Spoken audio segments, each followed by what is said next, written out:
እሱ እዛ ቁጭ ብሎ የሚናገረው ኤልሳ ደግሞ የእግዚአብሔር ሰው ስለሆነ ባለበት በእስራኤል ሆኖ ቁጭ ብሎ ይሰማል። ያዳመጠ ሄዶ ይነግራቸዋል። እግዚአብሔር እየገለጠለት አምላኩ እየገለጠለት ያንን መረጃ ይነግረዋል ለንጉሱ።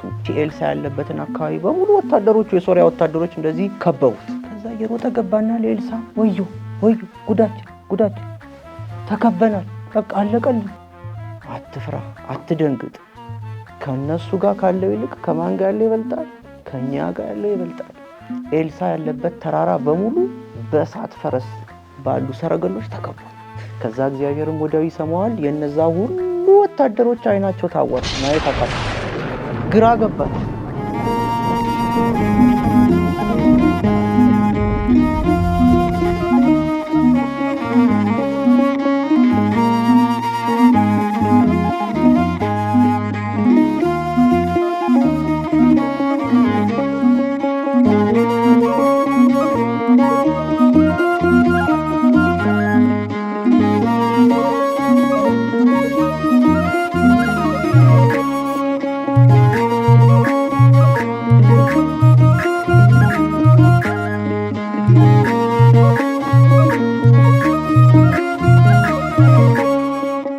እሺ ልጆቻችን እስቲ እናማትባለን። በስመ አብ በዛኛዎች በስመ አብ ወወልድ ወመንፈስ ቅዱስ አሃዱ አምላክ አሜን።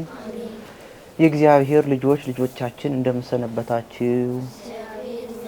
አሜን። የአምላካችን የልዑል እግዚአብሔር ስሙ ዛሬም ዘወትርም የተመሰገነ ይሁን። እስቲ ቤት ያሉ ልጆች በሙሉ በዚያች ይመለከቱናል። እንደምሰነበታችሁ በሏቸው። እነሱንም ወላጆችን እንደምሰነበታችሁ አሁን ወደ እኔ ዙሩ። እግዚአብሔር ይመስገን ይላሉ ብለን ተስፋ እናንተም ቤት ስትሆኑ እንደዛ ነው የምትሉት አይደል? እግዚአብሔር ይመስገን፣ እግዚአብሔር የተመሰገነ ይሁን። ዛሬም እንግዲህ በመጽሐፈ ነገሥት ወይም ሁለተኛ ነገሥት መጽሐፍ ላይ ካሉት ታሪኮች ውስጥ ደግሞ ዛሬ አንዱን ክፍል ደግሞ ነግራችኋለሁ። እሺ በሁለተኛ ነገሥት ላይ በጉልህ እየተጠቀስነው እየተማርንበት የመጣ ነው የእግዚአብሔር ሰው የነብዩ ስም ኤልሳ ይባላል። ኤልሳ እና ኤልሳ ደግሞ ዛሬ እግዚአብሔር እንዴት እንደረዳውና እስራኤልን እንዴት ደግሞ እንደታደጋቸው ነው መነግራችሁ። እስራኤልን ብዙ ጊዜ ይዋጓቸው ከነበሩት ውስጥ አንዱ ሀገር ሶሪያ ትባላለች። ባለፈውም አንስተናል ሶሪያ። እና የሶሪያው ንጉስ የእስራኤልን ንጉስ ወይም ደግሞ ሶሪያውያን እስራኤልን ለሞጋት ፈለጉና ተነሱ። ከዛ ንጉሱ ምን አደረገ መሰላችሁ? እንደዚህ አዳራሽ አለው እልፍኝ እና ዋና ወታደሮቹን ሰበሰበና እዚያ ውስጥ እንዴት አድርገው እስራኤል ጋር ሄደው እንደሚዋጉ፣ በየት በኩል እንደሚሄዱ፣ የት ጋር እንደሚገቡ፣ ማን እንደሚቆይ፣ ማን እንደሚቀድም፣ ማን እንደሚከተል ሁሉ ነገራቸው። ከዚያ ግን ይገርማቸዋል። እሱ እዛ ቁጭ ብሎ የሚናገረውን ኤልሳ ደግሞ የእግዚአብሔር ሰው ስለሆነ ባለበት በእስራኤል ሆኖ ቁጭ ብሎ ይሰማል። እግዚአብሔር ገልጦለት ማለት ነው። ከዛ ይሄንን ዝርዝር እቅዳቸውን ይሄድና ለእስራኤሉ ንጉስ ይነግረዋል። ሶሪያውያን ሲመጡ እንደዚህ ነው የሚያደርጉት፣ በዚህ ጋር ነው የሚዋጉት፣ በዚህ ነው የሚመጡት ይለዋል። ከዛ ይዘጋጃሉ እስራኤል። ሶሪያውያን ደግሞ አያውቁም ብለው ሲመጡ እስራኤል ሁሌ ይመቱና ያሸንፋቸው። ከዛ ድጋሚ ሲመጡ እንደዚህ ኤልሳ ይነግረዋል፣ ድጋሚውን ያሸንፋሉ። ከዛ የሶሪያው ንጉስ ተጠራጠረ እና ወታደሮቹን ሰበሰበና ከናንተ መካከል ለእስራኤል የሚሰልል እዚህ ውስጥ አለ እንዴ? ምስጢራችንን እየሄደ የሚናገር ብሎ ጠየቃቸው። ከዛ አያሉ ሁሉ። ከዛ ከመካከላቸው አንዱ ግን መረጃ ስለነበረው ምን አለ? አይደለም እኮ ንጉስ ሆይ፣ የእግዚአብሔር ሰው የሆነ አንድ ሰው እዛ እስራኤል ያለ አንተ በልፍኝ ውስጥ ሆነ የምትነጋገረው ንግግር በሙሉ እያዳመጠ ሄዶ ይነግራቸዋል። ወይም እግዚአብሔር እየገለጠለት አምላኩ እየገለጠለት ያንን መረጃ ይነግረዋል ንጉሱ። በዚህ ምክንያት ነው የሚያሸንፉናል።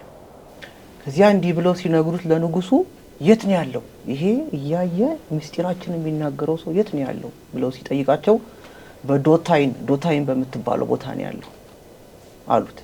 ከዚያ በጣም ብዙ ጦረኛ ወደዛ ቦታ ላከ እና ያቺ ኤልሳ ያለበትን አካባቢ በሙሉ ወታደሮቹ የሶሪያ ወታደሮች እንደዚህ ከበቡት።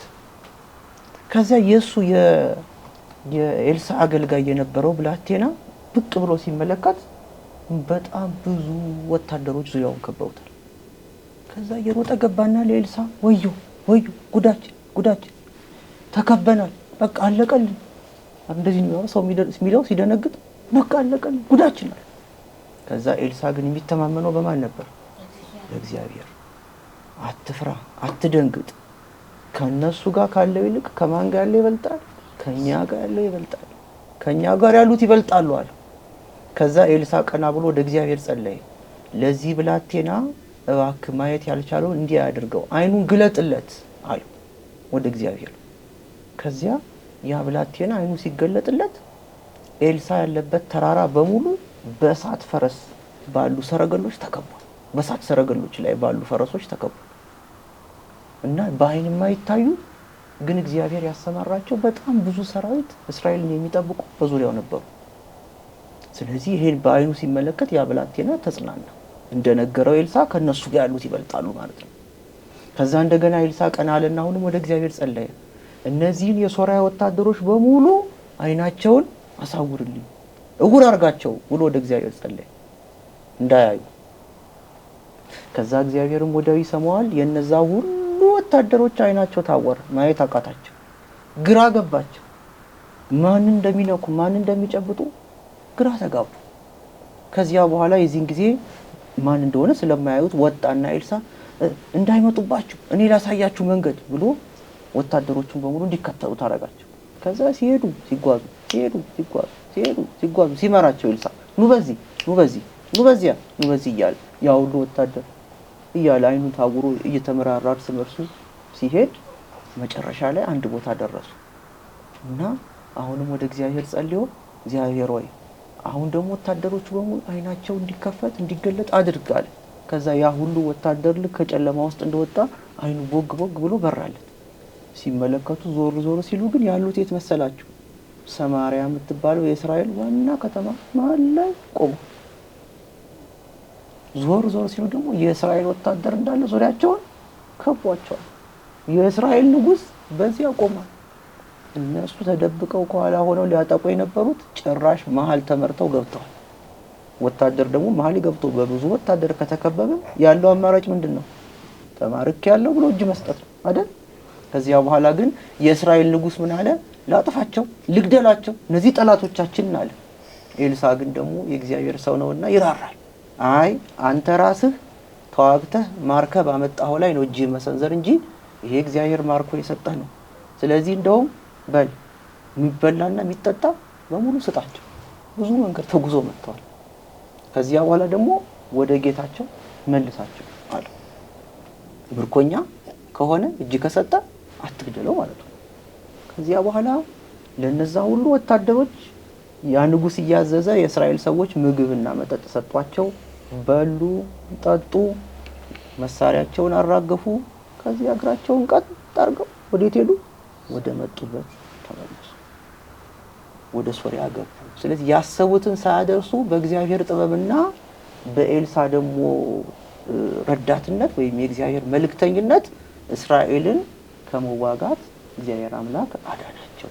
ቅድሚያ በተደጋጋሚ ምስጢራቸውን እየገለጸ በኋላ ደግሞ በአካል ሲመጡ ጭራሽ በምርኮ አደረጋቸው። ከዚህ በኋላ ይላል መጽሐፍ ቅዱሳችን ለረጅም ጊዜ ሶሪያውያን እስራኤልን ከመዋጋት ተቆጥበዋል። ተመልሰው ለመምጣት አልደፈሩም። ይሄ የሆነው በማን ነው? በማን ነው የሆነው?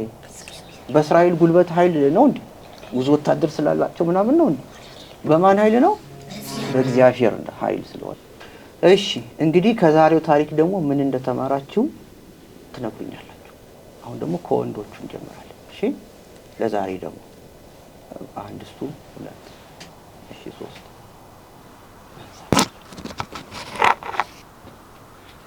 እኔ ከዚህ ታሪክ የተማርኩት የእግዚአብሔርን ሰው አንዳች ጉዳት ወይ ሞት ማያስከትል እንደሆነ እሱ ላይ እንደማይደርስበት ነው። የእግዚአብሔር ሰው ላይ ማን ነው የእግዚአብሔር ሰው የነበረው? ኤልሳ። ማን ነው ሊያደርስበት የነበረው? የእስራኤል ወታደሮች። የሶሪያ የሶሪያ ወታደሮች። እስራኤል ማሱ ያለበት ነው። እሺ ጎበዝ ስጠው ለሱ እኔ ከዚህ ታሪክ የተማርኩት ሁሌም እግዚአብሔር ጥበበኛ እንደሆነ። ምኑ ጋር ነው የተማርከው እግዚአብሔር ጥበብ? ኤልሳ ወታደሮቹን አሰማርቶ አይናቸው ይሰወር ሲል ተሰወረ። የእሱ አገልጋይ የሆነ ብላቴናውን ልጁ አይኑ ይገለጥለትና ወታደሮቹን ሲል ወታደሮቹን ይይዙ። በጣም ጥሩ። እሺ ስለዚህ እግዚአብሔር ጥበብ በዚያ ውስጥ ተገልጧል ታይቷል ነው እስራኤልን ደግፎ። እኔ ከዚህ የተማርኩት ሁሌም እግዚአብሔርን በኑሯችንና በሄድንበት ሁሉ ማስቀደም እንዳለብን ከሱ ተምሬ። ማን ነው እንደዚህ ያደረገው ያስቀደመው በታሪክ ውስጥ? ኤልሳ። ብናስቀድም ምን እናገኛለን? ለኛ የነበረው መከራ ይሄድልናል ወይ እኛን አያጠቃም። በጣም ጥሩ። መከራ ጦርነት ቢመጣብን እግዚአብሔርን ካስቀደምን መከራ ሁሉ ይጠፋል፣ ጦርነቱ ሁሉ አሸናፊ እንሆንበታለን ነው። በጣም ጥሩ። እሺ እስቲ እህቶቻችን ደግሞ ሴት ልጆቻችን በሉ በተራ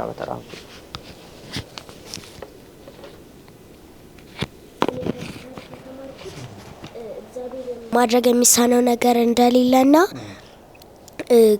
ያለ እግዚአብሔር ፈቃድ ምንም ነገር ማድረግ እንደማንችል ይሄንን የተረዳውበት ቦታ የኤልሳ አገልጋዩ ሄዶ ሲያይ ያን የእግዚአብሔር ያሰማራቸው አልተገለጠለትም ነበር። ግን ኤልሳ ጸሎት አድርጎ እግዚአብሔር ስለፈቀደ አይቷል። ሌላ ደግሞ የተማርኩበት በእግዚአብሔር ኃይል ሁሉም ነገር እንደሚሆን የተረዳውበት ቦታ የዛ ሁሉ ወታደር አይን እንዲታወር ሲያደርግ በእግዚአብሔር ኃይል ነው፣ እንዲገለጥም ሲያደርግ በእግዚአብሔር ኃይል ነው። በጣም ጥሩ በደንብ ገብቶሻል። እሺ እኔ ከዚህ ታሪክ የተማርኩት በመጀመሪያ ለጠላቶቻችን ምህረትን ማሳየት እንዳለብን ነው። የተማርኩበት ቦታ ደግሞ ነብዩ ኤልሳ ለወታደሮች ለሶሪያ ወታደሮቹ ንጉሱ ልግደላቸው ወይ ሲል አይ አትግደላቸው እንዲሁም ምግብና መጠጥን ሰጣቸው ወደ አለቃቸው መልሳቸው ብሎ ምህረትን አሳይቷል። እኛም ለጠላቶቻችን ምህረት ስናሳይ እግዚአብሔር ይባርከናል። ሌላው ደግሞ ሰዎችን መግደል እንደሌለብን የምርኮ ሰዎችን መግደል እንደሌለብን እግዚአብሔር የሰጠን እኛ ራሳችን ያጠፋነውን ጥፋት በሌሎች ላይ አይተነው ብቻ ከሚሆን የሌሎቹን ጥፋት በምህረት ማለፍ እንዳለብን ተምሬያለሁ። በጣም ጥሩ። አንቺ ደግሞ ጎበዝ። አንቺ ደግሞ የምህረቱን ሀሳብ በደንብ ይዘሽዋል። ጥሩ ነው። አያችሁ የመጽሐፍ ቅዱስ ታሪክ ብዙ ነገር ነው የሚያስተምረው አይደል? ታሪኩ አጭር ግን በውስጡ የእግዚአብሔር ቃል ስለሆነ ብዙ መማሪያ አለ። እሺ እኔ ከዚህ ታሪክ የተማርኩት ከእግዚአብሔር ምንም መደበቅ እንደማንችል እና የእግዚአብሔርን ሰው እንዲህ በቀላሉ ይዛሉ ብሎ ማሰብ እንደሌለብን ከዚህ ታሪክ ተምሬያለሁ። በጣም ጥሩ። ከእግዚአብሔር የሚደበቅ ነገር የለም ብለሻል። እሺ መልሽ እዚህ ጋር ጥሩ ነው ያላችሁት። በደንብ ነው ታሪኩ የገባችሁ፣ ሰምታችሁኛል። በጣም ነው ማመሰግናችሁ። የመጀመሪያው ነገር ጠበቅ አድርጋችሁ መያዝ ያለባችሁ ለእግዚአብሔር የሚሳነው ነገር የለም አይደል? ኤልሳ እንኳን የእግዚአብሔር ሰው የተባለ ሰው ነው። ግን እግዚአብሔር የመረጠው ሰው እግዚአብሔርን የሚያገለግል ሰው ስለነበረ አንድ ቦታ ተቀምጦ ሌላ ቦታ የሚከናወነውን ነገር ያይ ነበር። እንደዚህ ማድረግ የሚቻለው ሰው አለ? አይቻልም። በሁሉ ቦታ ያለ ግን የሞላ ማን ነው? እግዚአብሔር ሲገልጥ ግን ይሆናል። ስለዚህ ለእግዚአብሔር የሚሳነው ነገር እንደሌለ እንድታውቁ። ሁለተኛ በጦርነቱ ጊዜ ምህረት አይታችኋል አይደል? ኃያል ነው እግዚአብሔር ሲያሸንፍ አይታችኋል አይደለ? የማይታዩ ብዙ የመላእክት ሰራዊት እንዳሉት እግዚአብሔር እንድታውቁ አንዱ። ስለዚህ ኃያል ነው እግዚአብሔር። ሁለተኛ ደግሞ መሐሪ ነው። የሱ ምህረት ደግሞ በሰዎች ላይ እንዲገለጥ ያደርጋል። ለኤልሳም እኮ መጀመሪያ ወታደሮቹን ምኑን እንደገለጠለት በኋላም እኮ እነዚህ ይጥፉ ይገደሉ እኮ ማለት ይችል ነበር እግዚአብሔር። ግን እንደዛ የሚልበትም ጊዜ አለ። ለአሁኑ ግን እግዚአብሔር የመረጠው ምህረት ማድረግ ነው። በቃ ተማርከዋል፣ አይናቸው ታውሮ መጥተዋል። ከዚህ በኋላ ምንም ማድረግ አይችሉም። ስለዚህ ዝም ብላችሁ ለምን ትፈጥራላችሁ? እነሱ ምን ትገላላችሁ? እነሱ የእግዚአብሔር ፍጥረት ናቸው። ስለዚህ ላኳቸው ይማሩ ብሎ በምርኮ አድርጓቸው። ስለዚህ እግዚአብሔር መሐሪም ነው ደግሞ ኃያል ነው ፈራጅ ነው ብላችሁ ማሰብ ማመን እንዳለባችሁ ታሪኩ ያስተምራችኋል ማለት ነው። ግልጽ ነው። የሰማነውን በልቦናችን ያሳድርብን። በቤት ያላችሁትም ልጆች ይህንና የመሰለው ብዙ ነገር ቁም ነገር እንደምታገኙ ተስፋ እናደርጋለን አይደል? በሚበቃናል ለዛሬ። ሁልጊዜ እንደምላችሁ ጽኑ በእምነታችሁ፣ ጠንክሩ በትምህርታችሁ፣ ታዘዙ፣ ለእናት ለአባታችሁ፣ ለታላላቆች ደግሞ ተፋቀሩ እርስ በርሳችሁ። አዎ ተስፋ አላት በእናንተ ቅድስት ቤተ ክርስቲያናችሁ ኦርቶዶክሳዊት ተዋሕዶ ሃይማኖታችሁ፣ ኢትዮጵያ ደግሞ ሀገራችን ሀገራችሁ። ቤት ያሉትን ልጆች ሰላም ሁኑ፣ ሰላም ያገናኘን በላቸው። ሁሉን ሰላም ሁኑ። ቤት ሄዱ እኮ በዛው ቀልጠቀረ ቤት ሄድክ የአምላክን ስም ጠርተን አንዳች አይነካንም፣ እርሱን ተጠግተን አንዳች አይነካንም፣ እርሱን ተጠግተን ቤተ ክርስቲያንን አንተውም ከቶ የሰጠንን አምላክ በደሙ መስርቶ የሰጠንን ጌታ በመስቀሉ ሞቶ